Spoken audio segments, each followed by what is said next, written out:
Okay, I'd like to take you through an example from section 4.1. This is a problem that looks at absolute extreme values, determining absolute extreme values and their location for this function on this given interval. And let me take you through the steps here so that we all understand what's involved. First thing we want to do is determine critical points. Okay, critical points are places where the derivative is 0 or undefined. Those are always potentially places where you could see an absolute maximum or an absolute minimum. Now, the only critical points we're interested in are any that occur within that interval. So we always want to be mindful of the interval when we go through this. But taking the derivative, using the quotient rule, and doing some algebra, we get down to a factored expression for our derivative. Now, the denominator there is never going to be 0 for any real value of x. The numerator is 0 at positive 1 and negative 1. And those are our two critical points. Notice again, those are in our interval.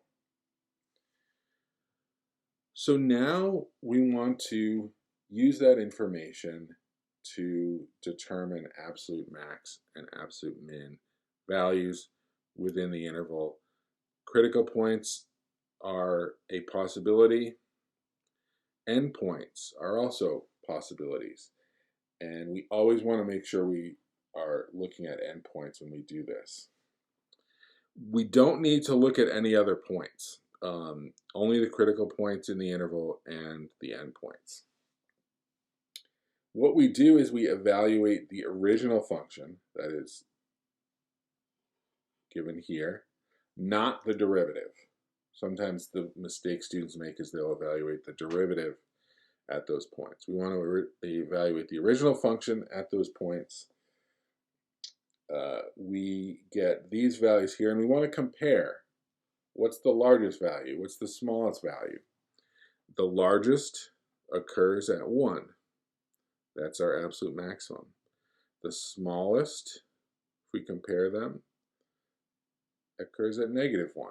Okay, so it just happened that in this example, the absolute maximum value and absolute minimum value occur at critical points.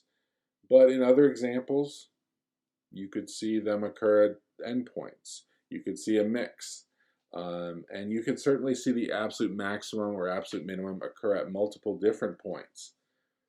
Okay, but this one worked out with the absolute extreme values occurring at critical points, and I drew a rough sketch here to just kind of get a sense of what this information kind of looks like visually, and